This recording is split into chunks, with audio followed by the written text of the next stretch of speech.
The Forces Help to Buy scheme. Should you use it? Hey everyone, and welcome to The Savvy Squaddie. In this video I want to go over what you need to know when it comes to the Forces Help to Buy scheme. Just like with the pensions video, I will be going over the main points with regards to the Forces Help to Buy. If you want information more specific to you and your circumstances, then read the GSP or speak to your chain of command. So firstly, what is the scheme? In simple terms, it is a scheme that can be used to help with the purchase of a home, or in some cases extensions to a current home. It's fairly flexible in that it can be used for the deposit, legal fees, surveyor fees and other fees associated with purchasing a property. However, it cannot be used to buy furnishings and fittings. Also, it cannot be used for buy-to-let properties, and instead has to be intended for the applicant's own immediate occupation or that of their immediate family.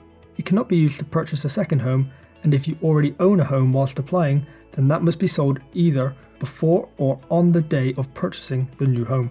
Most mortgage lenders do accept this scheme, but it is important from the get-go that you mention you are intending to use this scheme when applying for a mortgage, as it may affect how much they are willing to lend. You can also use this scheme in conjunction with other government help to buy schemes. You can be single and still apply for the Forces Help to Buy, and 2 or more service personnel may apply to the scheme for the joint purchase of the same property. But again, make sure you tell the mortgage provider beforehand, as some may not accept 2 or more Forces Help to Buy schemes on the same property. As at the recording of this video, the scheme is open until the end of December 2022. The scheme has been extended before, but there is no guarantee that it will be extended again after December, and at the moment there is nothing due to take its place. Before we can get into how much you could receive, it's worth knowing the eligibility criteria first. To be eligible for the Forces Help to Buy, you must be serving in the regulars and not part of the reservists or the MPGS. You must have completed at least 12 months service from the date of enlistment and have completed Phase 1 training. You must also have 6 months or more left of service at the time you apply, and you must also meet the medical standards. Now we know that, how much can you get? You will be able to get an interest-free loan up to half of your annual before tax salary, or up to £25,000, whichever is lower. So if you earn £60,000 a year, you will not get up to 30 grand, you will get up to 25 grand. And if you earn 30k a year, then you can get up to £15,000. So you've got the loan, but how do you repay it? It is paid over a 10-year period in regular monthly instalments of 10% per year. If you have more than 10 years left to serve, then you can start paying it up to 6 months after you have used it. So, dividing the loan by the total number of months, which is 120, will give you your monthly repayments. The payments come straight out of your pay, so there's no need to worry about remembering to pay it or even worrying that you won't be able to pay it. But there is also a monthly insurance premium that you must pay as a protection against the loan, and this is around £7, but will vary depending on how much you borrow. But what if you have less than 10 years left? Well, monthly repayments will start straight away, and if you want, you can pay back more than the 10% per year. You can do this regardless of how much time you have left to serve, but you cannot pay back less than 10% per year. If you get to the end of your time and there is still a balance to be paid, then it will come out of your final salary in the first instance. It can also be paid from any terminal benefits that you may be entitled to, like the resettlement grant, compensation lump sum, early departure payment lump sum, and your immediate pension lump sum, if that applies to you. But you need to make this clear to the Defence Business Services Military Personnel, or DBS MilPers, if you rather them do that instead of take it from your final salary. Bear in mind, if your terminal benefits do not cover the cost of the loan, then the rest will come out of your final salary. Now, what do I mean by final salary? Generally, if you sign off, you will have 1 year left to serve. This final year will also see you get paid your final salary. If you have £3,000 left to pay from the loan and your salary is normally £28,000 a year, then your final salary for your final year will be £25,000. So you will be getting paid less each month over that period. But what about early termination? You will not be granted early termination unless the loan is paid off or you have made acceptable arrangements to have it all paid off by the time you leave.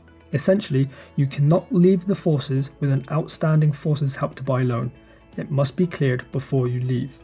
So, when applying, really have a think about how long you're actually going to serve for, as it could come back to bite you in the ass. If anything, serve at least to your 12-year point, as by then you will be entitled to a resettlement grant, which could pay off any outstanding balance and not affect your final salary. But remember, they will take it from your final salary first unless you state otherwise. You are able to do full or partial repayments of the loan as well at any time without any penalisation. There is also a route of remortgaging your property to raise some extra money if it has gone up in value. This could then help you pay off the loan. But if you do remortgage, then you have to inform DBS MilPers of your intentions before doing so. There are some online articles that say you can pay off the loan monthly after you leave. However, after reading the JSP, because I'm boring like that, the only instance of monthly payments after someone leaves the forces is when the loan gets converted to Crown debt. But this only happens if you have been discharged due to administrative or disciplinary action and are unable to repay the loan before being discharged. And if so, you will then have to pay interest. Multiple times in the JSP it says that service personnel cannot leave the forces with an outstanding Forces Help to Buy balance. So make sure if you sign off before you've repaid it, you have a plan to get that balance to zero, or take into account that you might be getting paid less during your final year. Now, even though the loan is interest free, you might be taxed on it. This is because the HMRC deems it as a beneficial loan, which is pretty much when an employer lends money to an employee at a low or 0% rate.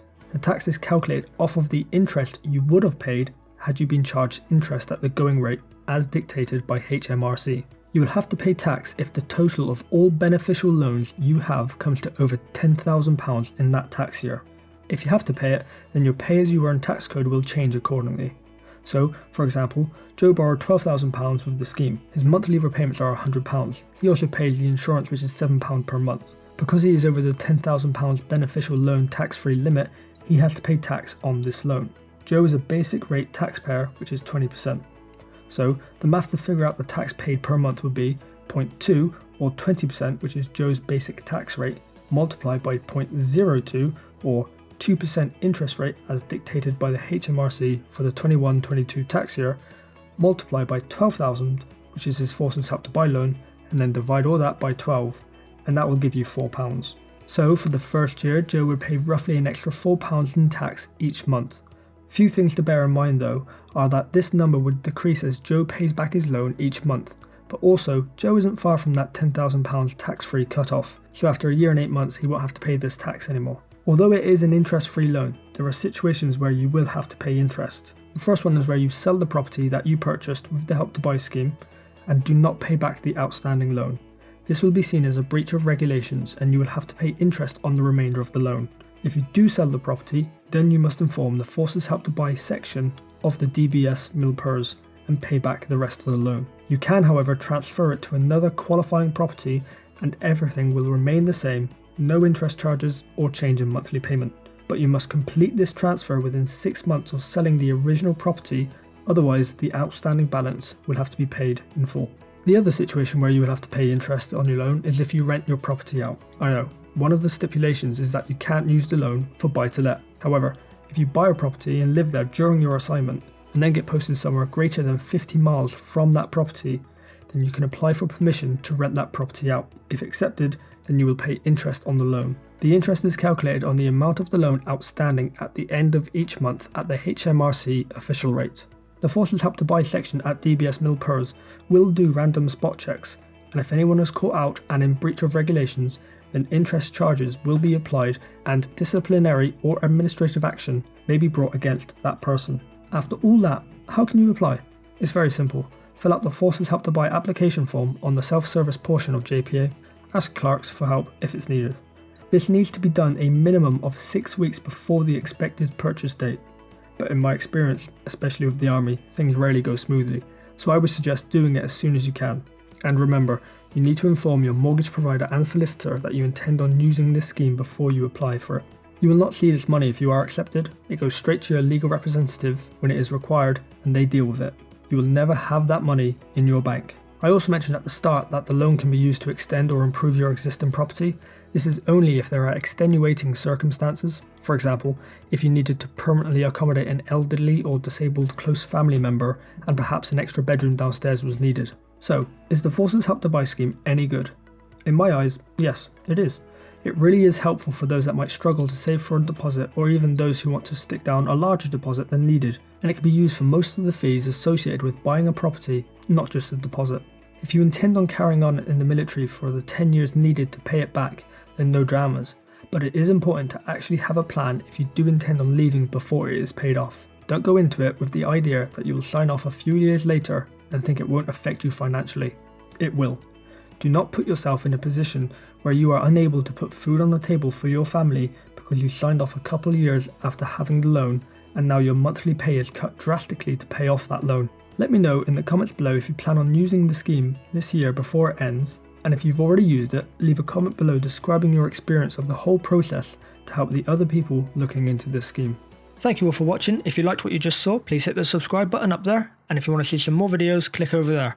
See you soon.